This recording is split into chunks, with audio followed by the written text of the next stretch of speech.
ഇന്ന് നമ്മളെ വീട്ടിലൊക്കെ എന്തെങ്കിലും ഫങ്ഷൻസും കാര്യങ്ങളൊക്കെ ഉണ്ടെങ്കിൽ ഉണ്ടാക്കാൻ പറ്റിയ ഒരു നല്ല ഡെസേർട്ടിൻ്റെ ഐറ്റമാണ് ഞാൻ കാണിക്കുന്നത്. ഇത് ഞാൻ ഈദിന് ഉണ്ടാക്കിയതായിരുന്നു. അപ്പോൾ ഇതിലേക്ക് ഞാൻ എടുത്തിട്ടുള്ള ഫ്രൂട്ട്സ് മാംഗോ എടുത്തിക്കണേ, ആപ്പിള്, പിന്നെ അതേപോലെ ചിക്കു.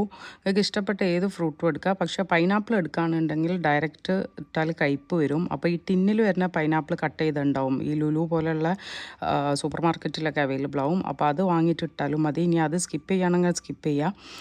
അപ്പോൾ ഫ്രൂട്ട്സ് എല്ലാം കൂടി ഇതാക്കാം. പിന്നെ അതേപോലെ സാബുനരി കുറച്ച് എടുത്തിട്ടുണ്ട്. ഇതും ഓപ്ഷണലാണ്. ഇട്ടാൽ ടേസ്റ്റ് ഉണ്ടാവും, ഇല്ലയെന്ന് വിചാരിച്ചാൽ പ്രശ്നവുമില്ല. അപ്പോൾ ഇതൊരു ഗ്ലാസ് പാലൊഴിച്ചിട്ട് കുറച്ച് ഷുഗറും ഇട്ടിട്ട് ഒന്ന് വേവിച്ചെടുക്കുന്നുണ്ട്. കുറച്ച് വെള്ളം ഒഴിച്ചിട്ട് ഡൈല്യൂട്ട് ആക്കണം കേട്ടോ. പിന്നെ ഇതിലേക്ക് ഞാൻ കാരക്ക ബട്ടറിലിട്ടിട്ട് ഒന്ന് കോട്ട് ചെയ്തെടുക്കുന്നുണ്ട്. നിങ്ങൾക്ക് ഇഷ്ടപ്പെട്ട ഏത് നട്ട്സും എടുക്കുക. ഞാൻ ആൽമണ്ട് എടുത്തിക്കണ്, കാഷ്യൂ എടുത്തിക്കണ്. പിന്നെ ഇതിലേക്ക് നമ്മൾ എടുത്തു വെച്ചിട്ടുള്ള കാരക്ക, കുറച്ച് ഷുഗറും ഇട്ടിട്ട് ഫ്രൂട്ട്സ് ഒരു ഹാഫ് ആൻ അവർ ഫ്രിഡ്ജിൽ കീപ്പ് ചെയ്യാൻ വെക്കുക. ഒപ്പം നമ്മൾ ഉണ്ടാക്കി വെച്ചിട്ട് ആ സാബുനരിൻ്റെ ഇതില്ലേ, അതും കൂടി ഫ്രിഡ്ജിൽ കീപ്പ് ചെയ്യുക. പിന്നെ ഇതിലേക്ക് ഫ്രഷ് ക്രീമാണ് എടുത്തത്. അപ്പോൾ ഞാൻ 400 ഗ്രാം ഫ്രഷ് ക്രീമിന് ഒരു 500 ml മിൽക്ക് മേഡ് എടുത്തിട്ടുണ്ട്. അപ്പോൾ ഇത് രണ്ടും കൂടി നല്ല പോലെ മിക്സ് ചെയ്യുക. ഇനി സ്പൂൺ വെച്ചിട്ട് മിക്സ് ചെയ്താൽ മതി. ഇങ്ങനെ മിക്സ് ചെയ്താൽ ഒന്നും കൂടിയും ഇതാവും, രണ്ടായാലും കുഴപ്പമില്ല.